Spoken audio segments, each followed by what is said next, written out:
আসসালামু আলাইকুম, উমাইজাস কিচেনে আপনাদেরকে জানাচ্ছি স্বাগতম। আজকে আমি রান্না করে দেখাবো গরুর নিহারি রান্না করা।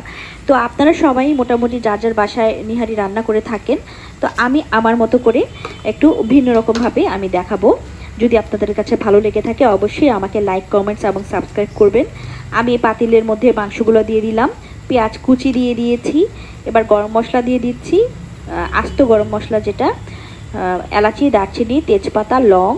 তারপর আমি কাঁচামরিচ দিয়ে দিলাম বেশি করে, কারণ কাঁচামরিচের ঝালটাই কিন্তু এখানে খুব ভালো লাগে, কারণ আমি গুঁড়া মশলা এখানে কম ইউজ করব। এখানে আমি বাটা মশলা দিচ্ছি, আদা, রসুন, পেঁয়াজ বাটা। তারপরে আমি হলুদ, মরিচ, ধনিয়া খুব অল্প অল্প করে আমি এখানে দিব, যেন মাংসটা একটু সাদা সাদাই থাকে।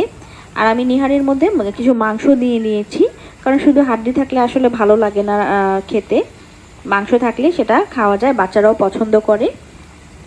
আমি জিরা দিয়ে দিলাম। তারপরে আমি এই মশলাগুলা খুব ভালো করে মাংসের সাথে মেশাবো। মেশানো হয়ে গেলে আমি এর মধ্যে পানি দিয়ে দেব, বেশি করে পানি দিয়ে দিতে হবে যেন এটা সেদ্ধ হয়ে যায়। লবণ দিয়ে দিবেন যার যার পরিমাণ মতো। এই দেখেন প্রায় 2-2.5 ঘন্টা পরে এই যে হয়ে গিয়েছে নিহারি। আপনাদের যদি তাড়াহুড়া থাকে আপনারা প্রেসার কুকারে দিতে পারেন, কিন্তু আমার পরিমাণে বেশি ছিল সেজন্য আমি প্রেসার কুকারে দিতে পারিনি।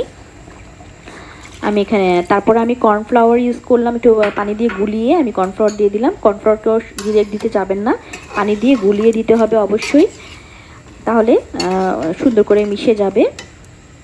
তারপর আমি এর মধ্যে গরুর দুধ ইউজ করব।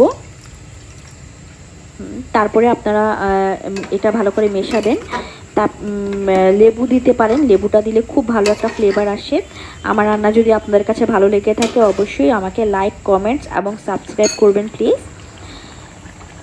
লেবুটা খাওয়ার সময়ও ভালো লাগে, বা আগে দিলেও ভালো হয়, খারাপ না। আপনারা এবার চিনি দিয়ে দিবেন এর মধ্যে একটু। এবার আমি নিহারিটাকে বাগার দেব, আমরা বাগার বলি, আপনারা কি বলেন জানি না। এবার আমি ঘি দিয়ে দিচ্ছি বেশি করে। ঘির মধ্যে আমি তেল ইউজ করব না, এখানে আমি পুরোটাই ঘি দিব। এখন আমি একটু আদা কুচি, রসুন কুচি দিয়ে দিচ্ছি।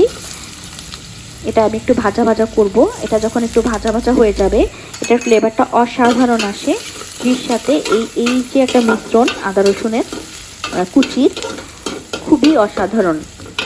এটা আপনারা ট্রাই করে দেখতে পারেন। তারপর আমি এইটা পুরোটা আমি ঢেলে দেব এই নিহারির মধ্যে, দিয়ে আমি আবার একটু 2-3 মিনিট জাল করে আমি ধনিয়া পাতা দিয়ে দিলাম।